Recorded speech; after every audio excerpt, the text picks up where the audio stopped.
welcome back to Crawlspace. I am Tim here today with Lance. Lance, how are you today? I'm feeling a little nervous today, Tim. Usually I come in and I say I feel fantastic or I'm feeling really good. I hope everyone out there is doing well and not feeling as nervous as I'm feeling. Tim, you got some jitters going as well here. Talk to me. How are you feeling? No nerves over here, Lance. I'm very excited to share this conversation with our fine audience. Of course, in this episode, we spoke with Chelsey Weber-Smith of the great podcast, American Hysteria. And you see, that's why I'm feeling a little bit anxious and nervous today, because you just throw the word hysteria out there, and all of a sudden I'm looking over my shoulder, the old head's on a swivel here, and the topics that we cover are real-life hysteria that you and I and Chelsey and most of our audience have probably experienced, and we revisit these things. Yeah, we really did hit a lot of subjects, didn't we, in this conversation? American Hysteria covers a lot of topics in depth on that podcast, and it is really a great listen. And Chelsey hosts it. And yeah, we were lucky enough to speak with Chelsey on Crawlspace. And in all seriousness, I'm not really that nervous about this episode. I think you are. Just to let the audience, they can take a step back and not be concerned for my well-being. I was very sarcastic. It's a great conversation. And the way Chelsey weaves in social stereotypes, archetypes, and puts that against these moments in our culture that created a hysteria, why things maybe became other things. I know that sounds vague, but she'll take real life archetypes and real life moments, even in politics, and she'll hit that against why are we afraid of clowns? Maybe it's because of this. And it's super interesting. All right, everyone. You can check out American Hysteria on social media, and you can follow on your favorite podcatcher. So check it out. I hope you enjoy this conversation. And you can stay up to date with everything Chelsey has going on by going to her website, chelseywebbersmith.com. The link will be in the show notes along with all of her social media links. I'm going to end a sentence as if I'm going to say more, but I'm not. Okay, follow us on social media at Crawlspace Podcast or Crawlspace Pod. Thanks a lot for listening. And we'll be right back after a quick word from our sponsors. Thanks to our sponsors, and now we're back to the program. Welcome to the podcast, Chelsey of American Hysteria. How are you today? I'm doing good. Thank you so much for having me. I'm really excited to talk to you guys. And we're thrilled to have you on, and we're also very intrigued by your location in which you are speaking to us from. Can you describe where you're at right now? It is very appropriate for the time of year. Yeah, I am in my closet here. I just have this red blanket behind me. It's a little shadowy in here. Definitely the only place in my home that I can record that doesn't have a weird echo or a lot of background noise. So here I am. This is where the magic happens. Before we started recording, you specifically said it looked like you were in hell. Right. Yes, it does kind of look like I'm in hell. Flames licking. I have to disagree. Me. Okay, good. I'm glad. It's not the vibe I want to bring. It looks like a very comfortable location. Yeah, it's fine. It gets a little hot in here, but that's all right. It kind of looks like a coffin to me, to be honest. Cool. Because it's wooden sides, right? It is. That's right. Yeah, it is like a pine box. If you were to lay back with your hands crossed, I feel like we'd really get the visual. Yeah, it's like in the 70s when they used to do weird self-actualization seminars where you would lay in a coffin for like 12 hours. Cool stuff. Let's not do that. Let's Nah. Let's instead talk about your show, your wonderful show, American Hysteria, which is a phenomenal name. Thank you so much. Where did you come up with that name? You know, I don't remember. I was trying to think of this the other day, and I have a terrible memory, but, you know, the show's inspiration came from Carl Jung's book on UFOs, which is very funny. He really kind of gets into the UFO phenomenon and how it relates to like the psychological consequences of World War II on Americans. And this idea of hysteria can kind of apply to so many different things that, you know, I felt like I could cover urban legends, and I felt like I could cover conspiracy theories and mass contagions and all that kind of stuff. The word itself, hysteria, of course, is very loaded, but I thought it would be fun to kind of take that back a little bit and just explore all of the various ways that we can be quote unquote hysterical while trying to be funny as well. Well, your bio here says you are a poet turned podcaster. Can you tell us a little bit about your life before becoming a podcaster? Yeah, definitely. And I think that that's actually a good way to think about American hysteria because the sounds are there too. And obviously like history and everything. But I like the way it sounds is a big part of it. I got an MFA, a master's in poetry from the University of Virginia back in 2013, I think. Yeah, my background has always been kind of in words and in writing. And I found kind of American hysteria to be an interesting transition because it's still obviously writing based and you can use poetics to tell a story and to be affecting. It's also, poetry is very much like a cyclical art form, or it can be, where you're saying a lot of things and then you're trying to kind of bring it together and have a larger theme happening in a larger conversation. And I don't know, I found something really similar in working with metaphor and the way that these like panics and hysterias and urban legends are actually just these metaphors that we kind of all buy into because they're expressing something about the culture. So they felt kind of naturally connected to me, which is really fun. Yeah, it's really cool. Do you still write poetry? I do, not as much as I would like to, but there are times, and I would like to get back into it for sure. I've been working on these horror movie poems for a long time, and I'm thinking about forcing everyone to listen to poems on American Hysteria, so we'll see if it happens.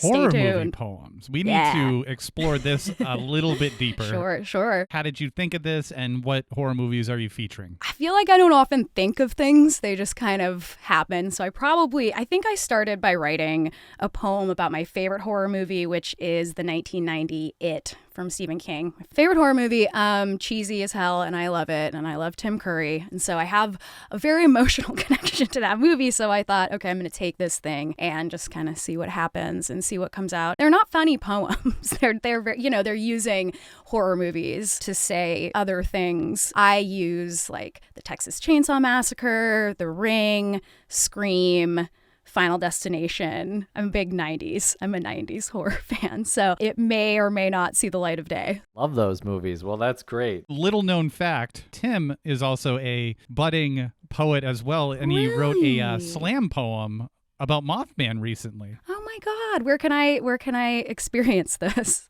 Just on our Crawlspace TikTok. Great. Pretty much, yep. I'm there. Cool. Yep. It was pretty deep. I imagine. Yeah, I'm excited. It ran the spectrum of all emotions. Oh, I'm sure, as Mothman does. Now, is Mothman a topic that you've covered on American Hysteria or will cover? You know, we haven't covered Mothman. We haven't covered a ton of cryptids. We did like a monsters episode that covered a lot of American monsters, but it was kind of in a very specific political context and how the idea of the monstrous has been used to demonize already disenfranchised groups. And so we didn't get into like the nitty gritty, but I did work with, do you guys know Euphomet, the podcast? Oh, yeah. With Jim Perry? Yeah. So I got my podcasting start partially by working with Jim as an assistant producer and going to a couple spots with him that included like a Bigfoot hunter that we got to interview and hang out with and go into the woods with. So I think more my cryptid experience comes from working with Euphomet, but I would like to do cryptids for sure in the future. It hasn't caught my interest in the way that other things have, but I bet that I'll find something that really grabs me. And Mothman, I know, is very rich, and I should really be more informed. You brought up an interesting concept of the term monster, and we recently were speaking about this. We should stop doing that because we hardly ever call people evil because that just gives like this idea that they're like a supernatural character or something. Yeah, it doesn't totally. takes the human element out, and I feel the same way with monster. But I used to say it all the time, and I'm trying to like phase myself out of it. I mean, when you're talking about, say, a child molester, it's tough to not call that person a monster. Sure. But you're so right. Like those terms are just used to debase legit things. Yeah, dehumanize probably, right? Turn somebody into a non-human. And when we're turning people into something other than human, usually lower than human, you can justify doing a lot of really bad things, and you can justify not trying to deal with the root causes of whatever has caused this person to act in a monstrous way, maybe is a better way to say it. So I think it's a great way to make a villain and then say, that's the villain, that's the bad thing. There's no hope. We're not going to address the underlying causes. We're just going to say, stay away from that person. They are the embodiment of everything that's wrong in this world, and they will hurt you, and they'll hurt your kids. They'll do all these different things. But to me, those types of behaviors are most often the result of failures of the system and our leaders and our different types of industries, organizations, and the different things that if we did address, we might be able to actually reduce some of those behaviors that we've deemed as monstrous, but we don't like to do that as much as we like to create sensational villains. Anyone not watching on YouTube needs to know that I'm basically a bobblehead right now because I'm agreeing with you so much. My head is just like wobbling up and down right now. And I love you have our logo behind you, which I love, and your head is like exactly in the apple of our logo. It looks like perfect. The hand is holding my head. Yeah, it's nice.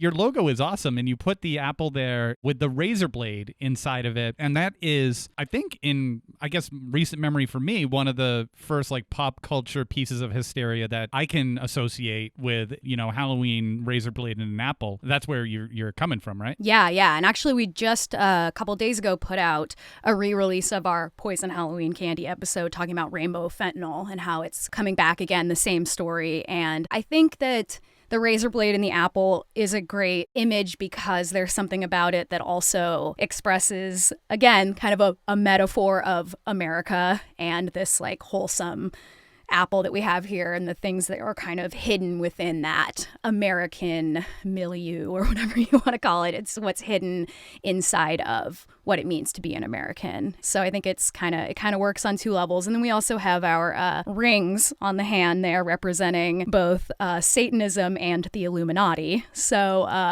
you got to count those in there. So yeah, it's definitely feels very suiting. Brothers Design Co. is who did this design we love so much. And I'm excited for Halloween to get some handouts of rainbow fentanyl. Yeah. I'll just be going around with my bags and my kids and hoping to get several tablets of rainbow fentanyl. Free drugs. That's what drug dealers do, is give out free drugs. Right. And that's the point that you were making in your episode is like, doesn't really make any logical sense. Yeah, no, it doesn't make any logical sense, and it never has. But, in our show, we don't like to ever punch down, even if we don't like what people are saying who are disempowered in this country. We like to only punch up. We don't really like to punch to the side as much, but we like to punch up. And so I've kind of transformed this a little bit as I'm going, but I don't really like to make fun of people who fall for urban legends and moral panics because they're kind of designed that way, and they're designed to scare you, and they're designed to especially make you afraid of the children, right? Somebody help the children, save the children. Won't somebody think of the children? We don't like to make fun of people who fall for this kind of stuff because a lot of times there are good reasons. Like the original Halloween panic around candy was after a child did die of being poisoned by pixie sticks, but it turned out that it was his own father doing it for insurance money, right? So it took a while for that story to be corrected, and anytime a story is corrected in the news, they often don't do it as hard as they push the urban legend or the false news, whatever you want to say. So it just kind of fell into our psychology. And then we had things like the Tylenol murders. I don't know if have you guys ever covered the Tylenol murders? We haven't personally covered it, but yeah. They're reopening that case as well, which is really interesting, I heard. Yeah. So yeah, wild. So, that happens where people are actually being poisoned by cyanide that someone put into Tylenol bottles randomly in a store. It happened, right? So it's like, that is so scary. And it happened to come close to Halloween. And, these things just keep happening. And then there are hoaxes every year of teenagers and kids being like, Mom, Dad, I found, and then you find out later, the parent freaks out, posts it on Facebook. Later, it's found out to be a hoax, or it's found out to be a parent who wants attention. And again, it's like, we can't say for certain that nobody's ever done this. I would never say that, but there's not any good evidence to say that anybody has ever died from a stranger handing out candy. That's where we are, and it'll continue to happen. It was weed last year, it's fentanyl this year, and I'm sure it'll be something else next year. Well, I want to go to the neighborhood where they're handing out weed. Yeah, me too.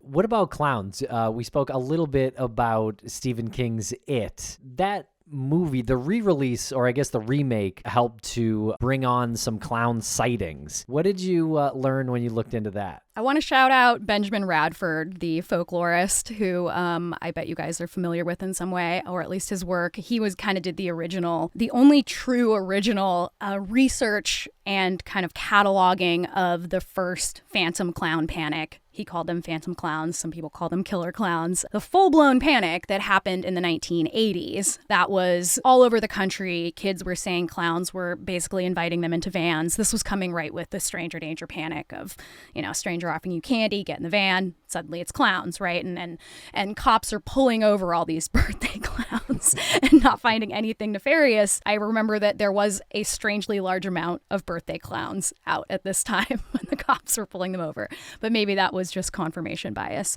Come what was it, 2015, 2016, 17, in that kind of general vicinity, we had like the second clown panic. There are lots of theories about why these panics come up when they do. I think it's very interesting that they happened first right around Ronald Reagan's election and second right around Donald Trump's election. Both very clownish looking individuals. We won't say anything about their behavior, but they both look like clownish, right? They both, yes. Reagan had the red cheeks and the sort of like wooden doll look, and Trump obviously has basically a direct clown look. So there's the fun underlying psychological things, like, is this expressing some fear where children are hearing these horror stories about this president, and then it's starting to express itself in these different ways. You heard people call Trump a clown constantly, again and again and again. And so I don't know, I find it interesting, but I don't necessarily buy that that's why. I think that we like to examine all the possibilities, the psychological reasons, sociological reasons. But then again, it's like kids just like to spread stories, and who's not going to want to spread a story about a clown inviting them into the woods, offering them money, which is a fun change from candy from the 80s now. Then it was money. So clowns were offering money. Interesting.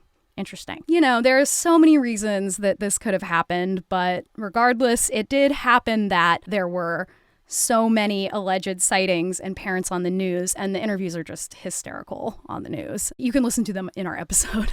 We put a lot in there. I don't know about you guys, but when I was growing up in elementary school, we had a story about a local guy who attacked these two girls in the woods in the park, and they had to jump this fence and run away, and it was like all of us were forced to stay inside, and there were letters that went home, and it all turned out to be because these two girls didn't want to get in trouble for being late. The guy had a scar across his face. It was a whole thing. But I remember so well adding to this story and being like, oh yeah, I saw him. I definitely saw him. He was carrying groceries in my neighborhood. It was just some guy carrying groceries in my neighborhood.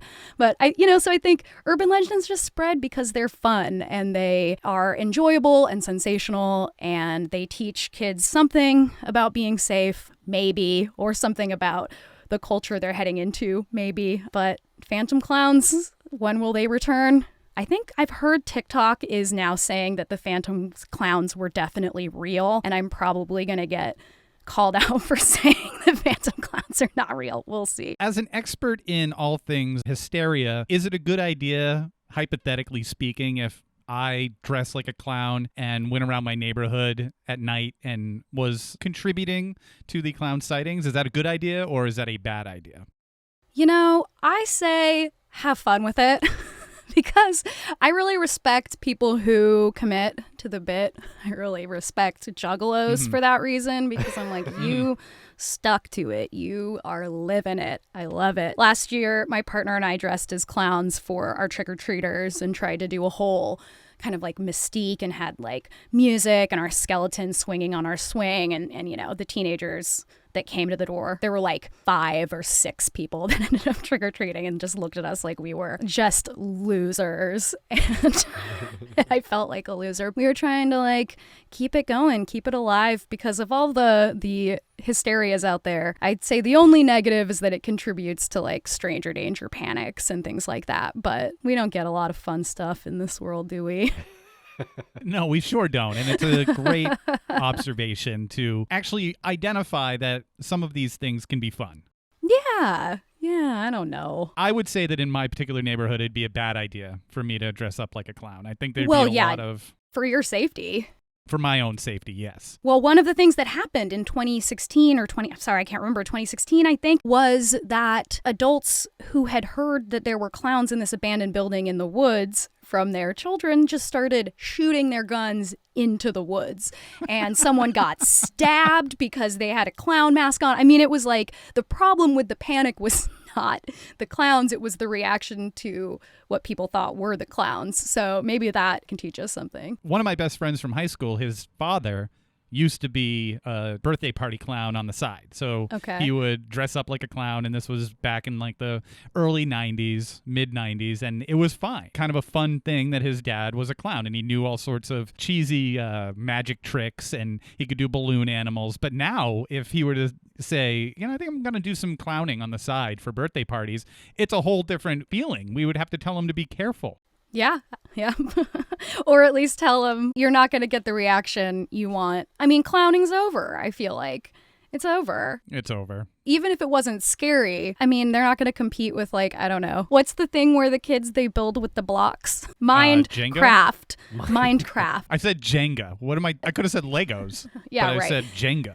That's all right. I don't know. I mean, I said I was going to say Mind Freak, and that was wrong. So that's a different conversation. Could be at some birthday parties. Yeah, it could be. I mean, I would go. Tell me your question again. You're going to get this from me. It was just an observation about my friend's dad being a clown. Yeah, I don't know. I think it's over, and I do think it was a nail in the coffin for sure. But it wasn't the starting point. It was something that had been coming, I think, because you look back at Bozo, Ronald McDonald, very scary in retrospect. Like, Bozo had a 10-year waiting list. Kids wanted to see Bozo so bad. And I do think part of this is the thing of, like, when a thing becomes kind of popular as a trend, became trendy, like can't sleep, clowns will eat me, kind of 90s Bart Simpson novelty t-shirt. There was just a time where it became a hot topic, kind of fun thing to say is like, oh, I'm terrified of clowns. And then I think that spread and people who were previously not necessarily scared of clowns started to say, I think I'm scared of clowns. So I don't know how much of it is that, but it's always a mix of forces that come together, and there's no way to pick them apart at all. Also, I would add John Wayne Gacy. God, how did I even miss that? Yeah, absolutely. Yeah, having dressed as a clown. I think that did some real damage probably to that whole panic. Oh, yeah, I'd say that's probably, I can't believe I didn't even mention that, because that is probably the number one factor, is how the media treated the John Wayne Gacy case. I mean, how could they not focus on the clown angle? Yeah. That was always going to be what it was. I feel like Stephen King gets a bad rap because people will often attribute Pennywise to the whole bad image for clowns, the evil clowns. And no, it was John Wayne Gacy by a long shot. The mass murderer, yeah. The 30-something bodies under his... Yes, in his crawl space. Uh-huh. Yeah. We do get some free press when we talk about John Wayne Gacy. Yeah, some plugs anytime we talk about Gacy. We'll be right back after a quick word from our sponsor. And a thank you to our sponsors. Back to the program. Aliens are kind of coming back around into the pop culture mainstream. Obviously, dressed as clowns. UFOs sort of had a big craze back in the 50s. I see that you've covered alien abductions. Can you tell us what you've learned about this peek down the rabbit hole? Our series really focused on the part of alien abduction around recovered memory, which is something we cover in the Satanic Panic, and the way that a lot of these alien abduction stories will come out of a therapist who's helping you recall what happened at this time that you believe something happened. Memory is a very complicated thing and a very imperfect thing. And I don't know about you guys, but someone can tell me, oh, do you remember this? And I'm like, oh, 100% I remember that. And then later I'm like, I wasn't there. I don't remember that. So there's just something about the ways that people who already believe in these types of things are able to manifest memories. That being said, I will never say that nobody's been abducted by aliens. That is not what I'm here to do. I don't want to be a debunker. I call myself a flexible skeptic. Debunking would imply that I have some idea of an ultimate truth, which I do not. I am interested in how memory works and how sleep paralysis might be the source of so much of what we consider to be paranormal, and how we can take this like thing that we have, like you have a sleep paralysis memory. You remember some sort of being in your bed sitting on your chest, the old hag story that comes back again and again for people. And then you're able to take this trauma that you experience, because sleep paralysis is very traumatic, that you maybe don't fully remember. You start reading about alien abduction. You say, okay, I'm going to look at the back of this book. It's John Mack maybe, or somebody like that. And you say, okay, I love John Mack, by the way. You say, I'm going to go to this person who's going to help me figure out what happened. And, it's pretty hard. And I think John Mack is the one who did the best job trying to keep that control group. It's really difficult to keep a control group, especially when someone's already thinking, okay, this is probably an alien thing.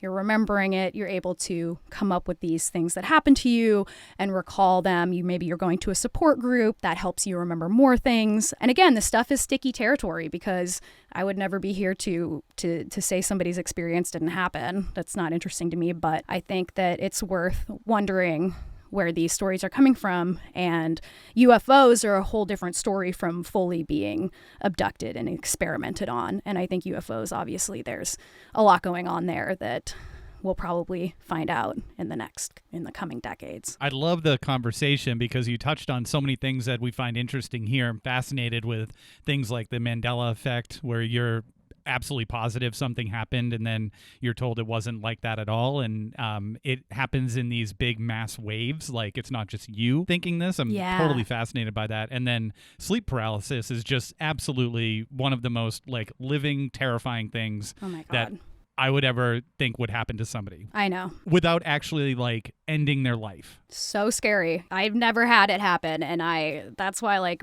mad respect to anybody trying to figure out their sleep paralysis or something that happened in the night, because I don't know how I would handle that at all. I was having a conversation with my family, and one of my family members, we were talking about documentaries, and I had mentioned, and we talk about it all the time, the documentary The Nightmare, which is amazing. Super scary. Yes, I have seen that. I watched it for that episode. I gotta get back on track.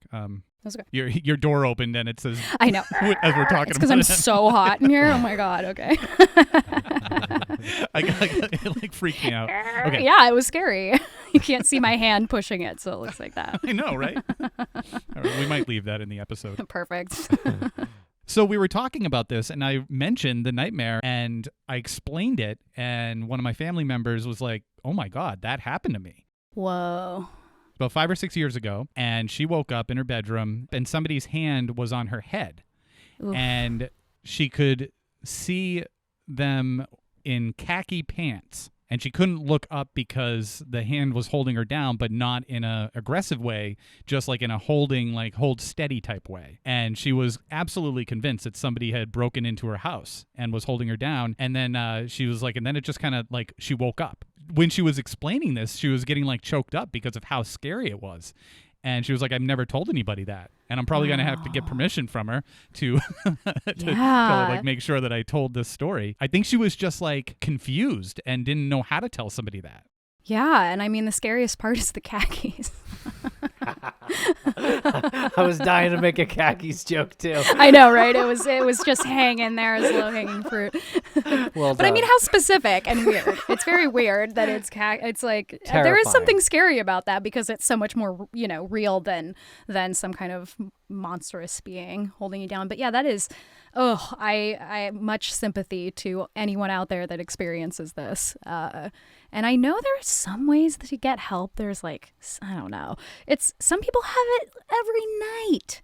I don't know how. I just don't know. I don't know. Very scary. I was like, who do you know who wears khakis? And she was like, nobody. What is this? Like, I would never associate myself with anyone who wears khakis. Right.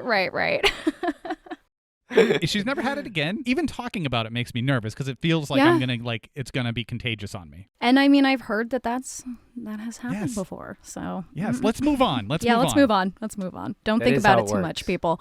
Yeah. Now, what's been your favorite cultural moment to cover on American Hysteria? Wow. That's a really hard question for me. I mean, I think the Phantom Clowns is one of my very favorites. We do kind of different things, right? Like we will have a pretty serious episode, and then we'll have something that's a little bit more, as we call it, like popcorn or like candy content, like clowns, versus something like Rednecks, which I think is another favorite episode that we've done because I really, really, really think there's value in demystifying this evil monstrous character that we've created in America known as the redneck, the real racist, sort of the Appalachian incest babe. You know, it's this really gross stereotype. We've just decided that this is okay. We've just decided that like we can demonize a group of people who are, you know, who would be systemically disenfranchised and historically disenfranchised, and turn them into like quote unquote the real, you know, people who are ruining this country with their racism and their, you know, uncouth behavior, and demystifying that, taking the horror movies, looking at The Hills Have Eyes and Deliverance. Yeah, I think that I'm proud of that. I'm proud of that episode and proud of the conversations that people were having through that. I would say that that's another one of my favorites in kind of the other category of wanting to do something a little bit more serious. When you're talking about a subject matter like that and you think about rednecks, like where does that thought process even start? Yeah, I mean, we did hipsters as well. We kind of did. Yeah. We wanted to do sort of an oppositional forces. And I would say that those are oppositional forces.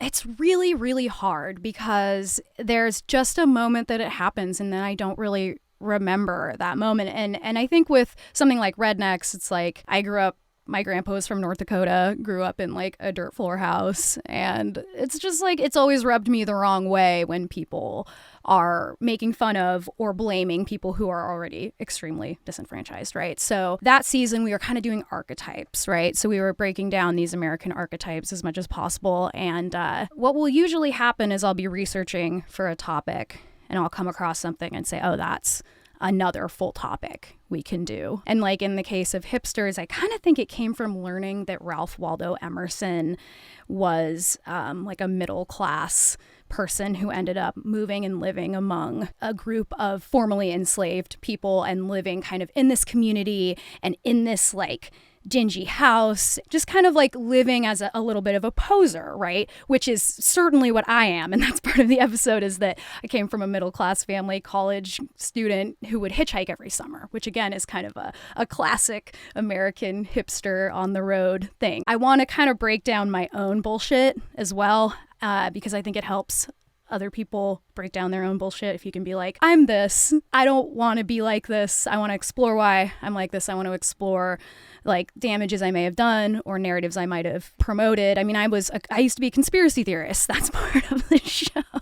So a lot of it is trying to hold myself accountable, which leads me to different topics that I want to explore that maybe I was fooled by at some point, because I think we were all fooled by most of these at some point, you know, stranger danger, poison Halloween candy, panics around drugs. Like these are things like crack babies. These are things that are just like welfare queens. These are archetypes and things that are in our culture that we all can be duped by very easily. Trying to not be condescending ever. And I don't know if that answers your question. It's a little bit of a roundabout answer there. It just comes to me and I go down the rabbit hole as deep as I can, and a lot of times I'll just find a little piece in that I just decide I want to form something around entirely and just have that anchor. That perfectly answers the question, and it also opens up more of the humanity, the humanness behind it, because you said that you're a former conspiracy theorist, and then you're talking about all of those archetypes that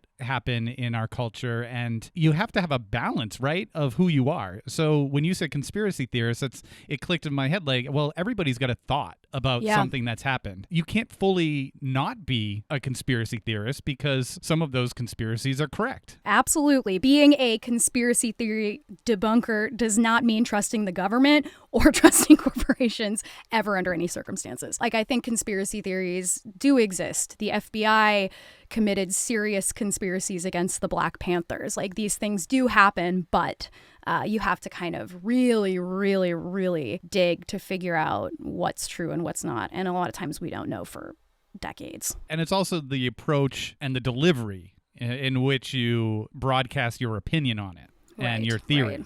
So you have conspiracies, and then you have theories, and you have conspiracy theories, and you can't just aggressively in a bar start yelling about the Kennedy assassination. And I mean, I used to talk to people in bars about the Illuminati. I was definitely in the era of conspiracy theorists that came with the Bush administration.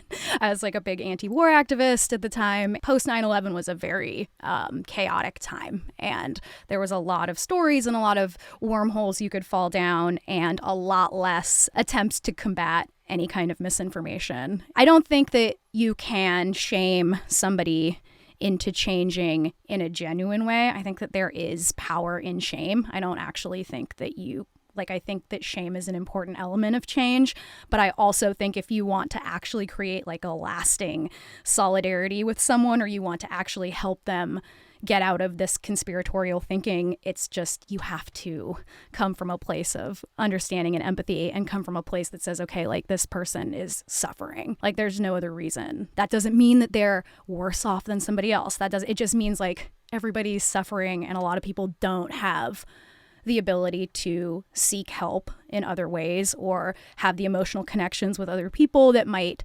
demystify what they consider monstrous individuals. And so I think, when it comes to conspiracy theories, kind of the last thing I want to do is make people villains for believing the narratives that are making people rich in the media and in government. And, then I start to sound like a conspiracy theorist, but, fear sells. So that's where we're at. And we'll be right back after a quick word from our sponsors. Thanks to our sponsors, and now we're back to the program. And I think it's been ramping up for a long time. You mentioned that right after 9/11, it was a chaotic time, but I feel like it's just increasing. I didn't know we were going to talk about this, but I forgot the name of the doctor who invented shock therapy. And it was... Yeah, I don't remember. It was referenced in the... Yeah, exactly. Yes, it was Dr. Good one.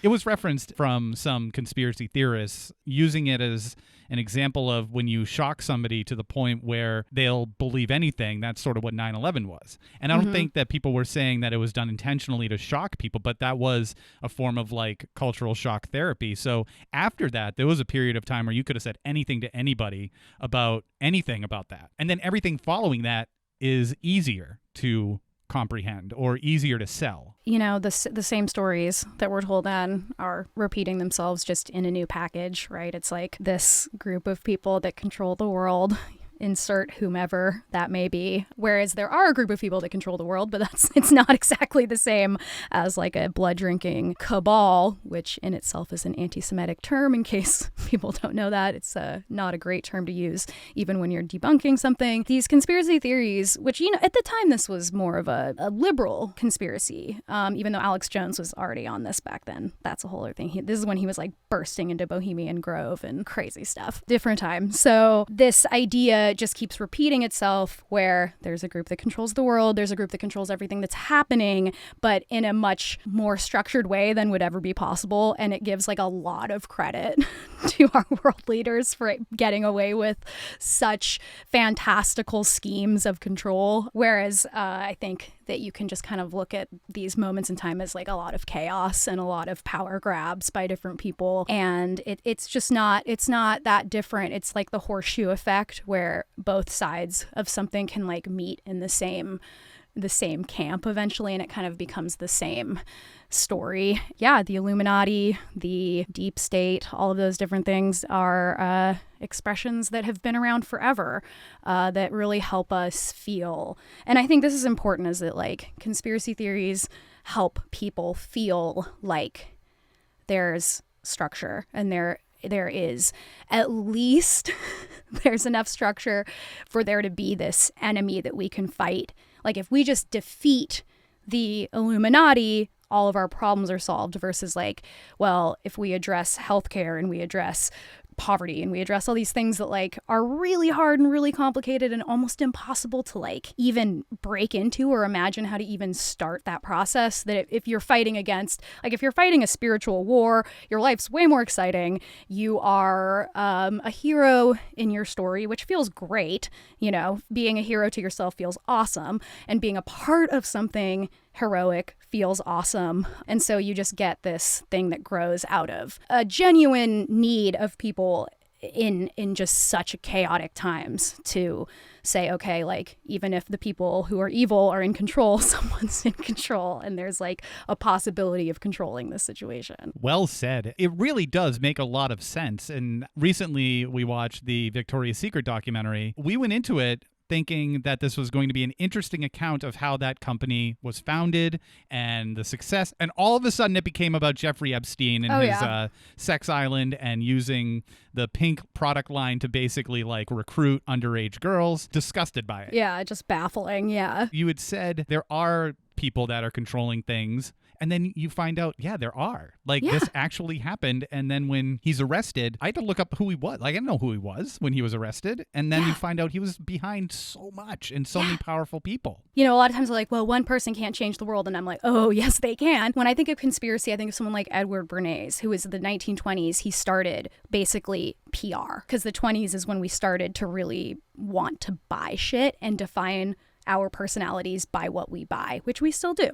Very Fight Clubbian thing to say. But he did things like he wanted to sell cigarettes. And at the time, you know, women suffragettes were doing a lot of activism in the public eye. It was like a big story. It was starting to be kind of cool because the 20s, you know, you went to jazz clubs, you were flappers. Like it was a high living fun time before the crash happened and ruined everyone's fun. He actually hired these young women who worked for him, like secretaries and things like that, to pose as feminists and march in this parade while smoking these cigarettes. And so he linked feminism to smoking these cigarettes, and it was a total secret campaign to what would you call it, like a corporate psyop to get people to want to smoke cigarettes. And we cover that in our influencers episode, just in case anyone wants to learn more about that. That is a conspiracy because he was teaming up with the cigarette company to create a psychological manipulation to get people who were, you know, hopeful political activists to link smoking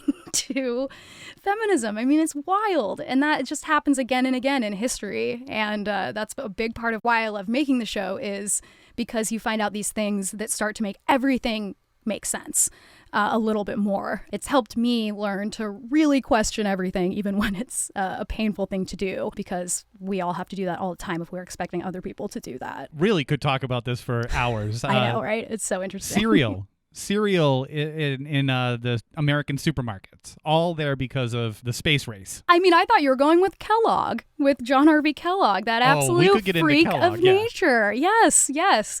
Talk about a monster. But, you know, you can look into any of these brands and a lot of times we'll be like, oh my God, like what? This is linked to the fear of children, like sexual deviancy. That's our Poison Halloween Candy episode. We talk about John Harvey Kellogg.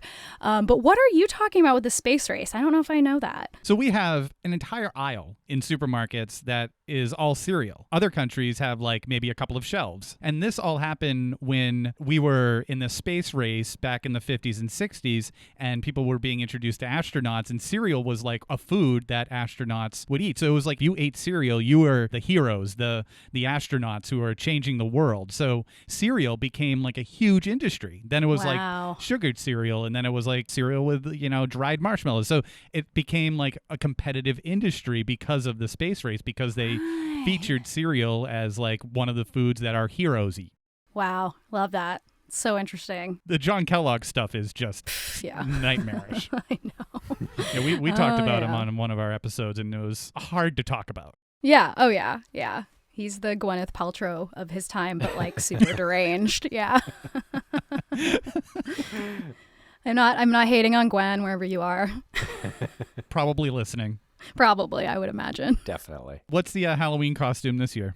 Oh my God, don't ask me that. I don't know. It's horrible. We're like, how much, like 2.5 weeks out? I don't know. But my best Halloween costume was L. Ron Hubbard.